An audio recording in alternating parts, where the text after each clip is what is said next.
Hello everyone, my name is Karan Gangurde. I'm the business owner of Karna Digital Media that help to grow your business and make you profitable.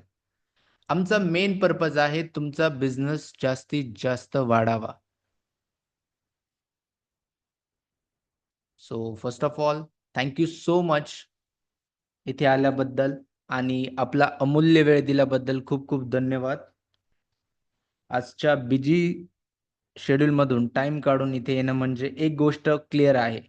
You are serious about your business growth. आजचं session हे फक्त theory नसून हे session आहे real business problem आणि real solution बद्दल. Because honestly बोलायचं झालं तर आजचा मार्केटमध्ये कॉम्पिटिशन खूप वाढलंय. कस्टमर स्मार्ट झालेत आणि ट्रेडिशनल मार्केटिंग मेथड्स आता हळूहळू डिजिटल मार्केटिंगकडे धाव घेत आहेत. आज जर बिझनेस ग्रो करायचा असेल तर स्मार्ट मार्केटिंग, डिजिटल प्रेझेन्स आणि योग्य स्ट्रॅटेजी आणि सिस्टम असणं खूप गरजेचं आहे. And that's why we are here. So तुमच्यापैकी किती जणांना असं वाटतं की आपला बिझनेस चांगला आहे पण पाहिजे तसा रिझल्ट मिळत नाही? ऑलमोस्ट सर्वच बिझनेस ओनरला वाटत असेल.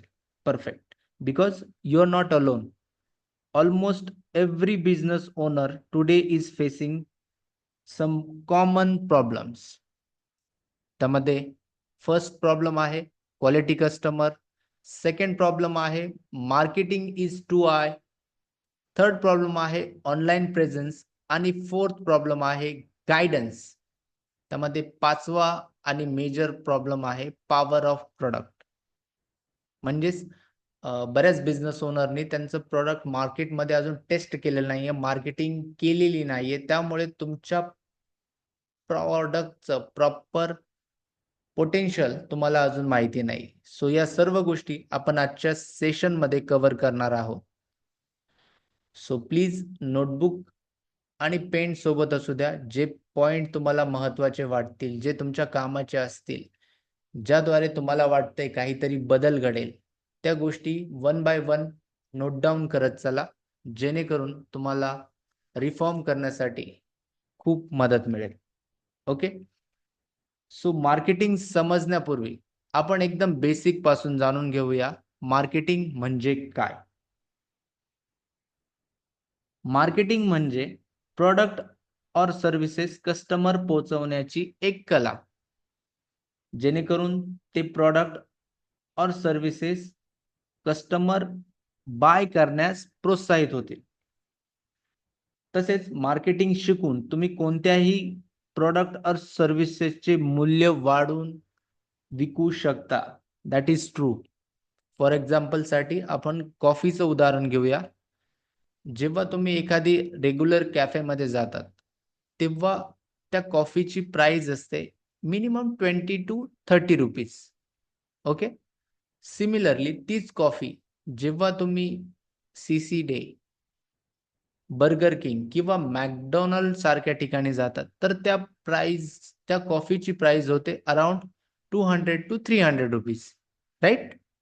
सेम कॉफी जर तुम्ही स्टारबक्स सारख्या ठिकाणी जाताय, तर त्या कॉफीची प्राइस होते ₹500 to ₹1000. Right? Same product, same ingredient, but branding आणि मार्केटिंगमुळे डिस्क्रिमिनेशन होत असतं तुमच्या प्रॉडक्ट आणि सर्व्हिसेस बद्दल.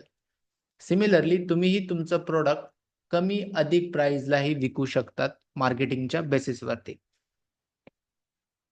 सो इंडियामधील काही हाय कंपनीज आपण कन्सिडर करूया, ज्या अग्रेसिव्हली मार्केटिंग करत असतात.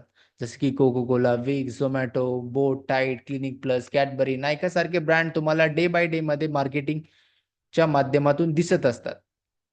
आता यामधील काही प्रॉडक्ट सोशल मीडिया प्लॅटफॉर्मवरती दिसत नाही. ते डायरेक्टली टीव्हीवरती ॲडव्हर्टायझिंग करत असतात. राइट?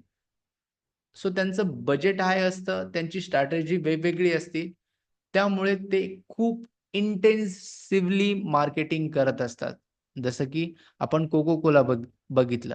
कोका-कोला जसं-जसं उन्हाळा चालू होईल, कोका-कोलाची मार्केटिंग आणि ब्रँडिंग एकदम स्ट्राँग लेव्हलला स्टार्ट होणार. एकदम स्ट्राँग लेव्हलला. जो ट्रेंडिंग हीरो असेल, जो ट्रेंडिंग मध्ये कॅरेक्टर असेल एखाद्या मूवी मधला, सो त्याला घेऊन Coca Cola brand promotion start करतील. बॅनर वरती त्यांचे फोटोज लावण्यास सुरुवात करतील, जेणेकरून त्यांचे फॅन्स ते फोटो बघून कोको कोला कडे डायव्हर्ट केले जातील. राईट. विक्सचं पण सेम आहे. विक्सच्या पण ऍडव्हर्टायझिंग आता पावसाळा चालू होईल तर विक्सच्याही चालू होतील ऍडव्हर्टायझिंग. सर्दी वगैरे आजारांसाठी विक्सच्या ऍडव्हर्टायझिंग चालू होते. झोमॅटोच्या सोशल मीडियावरती तुम्ही ऍड्स बघत असाल, फेसबुक, इंस्टाग्राम, युट्यूब वरती तुम्हाला डे बाय डे मध्ये झोमॅटोच्या ऍड दिसत असेल. ओके. सिमिलरली टाईड आणि क्लिनिक प्लस हे दोन ब्रँड. ओके, हे दोन ब्रँड बघतो आपण. टाईड आणि क्लिनिक प्लस हे ब्रँड तुम्हाला टीव्हीवर दिसतील. अजून या ब्रँडची एक स्पेशालिटी अशी आहे की जेव्हा तुम्ही शहराच्या एकदम आउटसाइड एरियात जाल, तेव्हा तुम्हाला तिथे रस्ते व्यवस्थित मिळणार नाही, पाण्याची सुविधा व्यवस्थित मिळणार नाही, इलेक्ट्रिसिटी सुद्धा मिळणार नाही. पण हे ब्रँड तिकडे भिंतीवरती तुम्हाला बघायला मिळतील. ओके. सो हे खूप डीप डाऊन वरती जाऊन मार्केटिंग करत असतात, जेणेकरून असं तुम्ही म्हणू शकता की हे प्रॉडक्ट्स घराच्या भिंतीवरून डायरेक्टली आपल्या पर्सनल लाईफशी कनेक्टेड झालेले आहेत. त्यामध्ये अजून एक उदाहरण घेऊया आपण कॅडबरी इंडियाचं. ओके. कॅडबरी इंडियाचा 40% शेअर हा फक्त आणि फक्त मार्केटिंगच्या जोरावरती कॅप्चर केलेला आहे. किती? 40% शेअर. ओके. इन डिटेल मध्ये थोडंसं जाणून घेऊया आपण. जेव्हा फॉर एक्झाम्पल साठी आपण थोडंसं 5-10 वर्षापूर्वी मागे जाऊया. जेव्हा काही सण असायचा, फेस्टिवल असायचा, तेव्हा आपण नातेवाईकांकडे काय घेऊन जायचो बरं? मिठाई, लाडू, काजू कतली, गुलाबजामुन सारखे स्वीट आपण मोस्टली प्रेफर करायचो. Right. But nowadays Raksha Bandhan असलं का कोणाच्या घरी फर्स्ट टाइम जायचं झालं तर आपण काय बाय करतो बरं? Cadbury celebration. का बरं? बिकॉज या ब्रँडने कम्प्लिटली रिव्हॉल्युशन क्रिएट केलेला आहे की सण असो किंवा कोणाच्या घरी फर्स्ट टाइम अप्रोच असेल तर कॅडबरी सेलिब्रेशन तुम्हाला आनंदी बनवेल. हे रिव्हॉल्युशन त्यांनी एका दिवसात आणलेलं नाहीये. याला वेळ लागतो. मार्केटिंगच्या जोरावरती यांनी हळूहळू लोकांच्या माइंड सोबत लोकांना त्यांचं प्रॉडक्ट असं पोझिशनिंग केलं आहे, ज्याद्वारे लोकांना मिठाई न घेता कॅडबरी सेलिब्रेशनची सवय लावली गेलेली आहे. ओके. सो खूप डीप डाऊन हे मोठे ब्रँड्स तुम्हाला psychologically, behaviour wise, interest wise तुम्हाला टार्गेट करत असतात आणि त्यांचं प्रॉडक्ट और सर्व्हिसेस तुम्हाला विकत असतात. ओके. याचं अजून एक शॉर्ट उदाहरण आहे की जसं की एखादा ब्रँड हळूहळू बदल घडवत असतो. इन्स्टंट बदल जो असतो तो लोकांच्या नजरेत येऊन जातो. त्यामुळे बदल हा हळूहळू घडवून आणतो, ज्यामुळे लोकांना त्या गोष्टीची सवय होते आणि लोक त्याबाबत क्वेश्चनिंग करत नाही. सो त्याचा अजून एक जिवंत उदाहरण आहे जिओ. जिओ जेव्हा लॉन्च झालं तेव्हा free internet, free calling, unlimited messages, unlimited calling, unlimited data होता. बरोबर. बट सध्याच्या कंडिशनला जिओचे पॅकेजेस सेम आहे जे पॅकेजेस एअरटेलचे, वोडाफोनचे आणि आयडियाचे आहे. Am I right? बट या सिंगल स्ट्रॅटेजीने जिओने खूप स्ट्रॉंगली त्यांचं मार्केट शेअर कॅप्चर केलं आहे. जस्ट बिकॉज त्यांनी सर्वप्रथम फ्री दिलं आणि हळूहळू लोकांना HD क्वालिटीचे व्हिडिओज, अनलिमिटेड इंटरनेट, अनलिमिटेड कॉलिंगची सवय लावली आणि ही सवय थोडीशी लॉंग टर्म त्यांनी ठेवलेली आहे. नॉट लाईक एका महिन्यात, 2 महिन्यात त्यांनी त्यांचं इंटरनेट किंवा या गोष्टी सिम कार्डच्या बंद केलेल्या नाही. त्यांनी हळूहळू लोकांना हॅबिट लावली आणि लोकांचाही तो सिम कार्डचा नंबर खूप स्प्रेड झालेला होता. तुमच्या फ्रेंड्सकडे, तुमच्या फॅमिलीकडे तो नंबर स्प्रेड झालेला होता.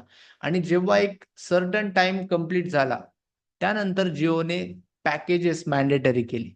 आता ऑलरेडी तुमचं सिम कार्ड बऱ्याच लोकांपर्यंत पोहोचलेला आहे आणि नवीन सिम कार्ड घेतलं तरी तो नवीन नंबर परत सर्वांना द्यायचा, परत सेव्ह करायला लावायचं, ही खूप मोठी तामझाम वाटत असतो. त्यामुळे लोकांनी असं ठरवलं, की बाबा सेम पॅकेजेस आहे, करतो आम्ही रिचार्ज. सो त्यामुळे काय झालं, की त्यांनी ते मार्केट कॅप्चर केलं आणि जिओ आता तुम्हाला माहिती आहे कुठे आहे. Okay.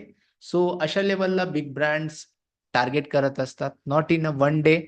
Step by step formulation करतात आणि हळू ते त्यांचं मार्केट ग्रॅब करत असतात. सो आपल्यालाही आपल्या बिझनेससाठी, आपल्या प्रॉडक्ट और सर्व्हिसेससाठी सिमिलर मार्केटिंग स्ट्रॅटेजी वापरून ब्रँड डेव्हलपमेंटकडे जायचं आहे. ओके.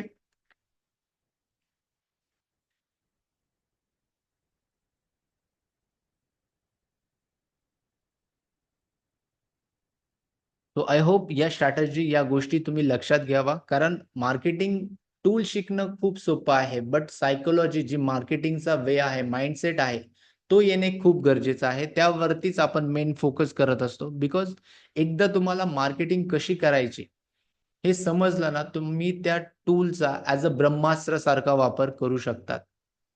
ओके. सो का करायची या मेजरली आपण वर्क करणार आहोत या सेशनमध्ये. कारण बराच वेळ झालेला आहे तुमचा व्यवसाय स्टार्ट करून. कोणी 5 वर्षापासून, 10 वर्षापासून, 20 वर्षापासून आपला बिझनेस करतोय, तर कोणी नुकताच 3 महिन्यापूर्वी और 6 महिन्यापूर्वी आपला बिझनेस स्टार्ट केलेला आहे. पण ज्या प्रकारे आपण एक्सपेक्ट करतोय तितकासा कस्टमरचा रिस्पॉन्स येत नाहीये तुमच्या प्रॉडक्टसाठी, सर्व्हिसेससाठी, बिझनेससाठी. कारण प्रत्येक बिझनेसला रिप्रेझेंट करणारा व्यक्ती हा व्हिडिओ बघत आहे आणि तुमच्या प्रत्येकाच्या मागे 2 ते 5 लोक डायरेक्टली और इनडायरेक्टली काम करताय.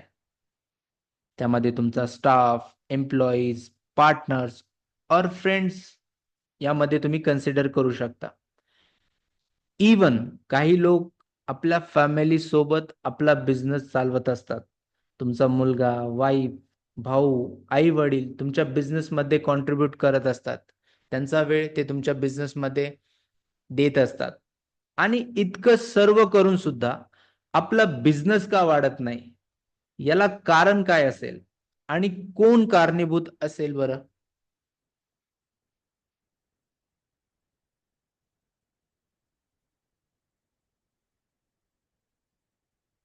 याला मेन कारणीभूत आहे तुमचे कस्टमर. जर दोष कोणाला द्यायचा असेल तर कस्टमरला द्या, स्वतःला नाही. कारण एक फॅक्ट आहे, ज्या बिझनेसला कस्टमर नावाचे चाक मिळाले, तो बिझनेस कधीच थांबत नाही. तो बिझनेस तो आता हे तुमच्यावरती आहे, की हे चाक तुम्ही कोणत्या प्रकारचं चूज करताय.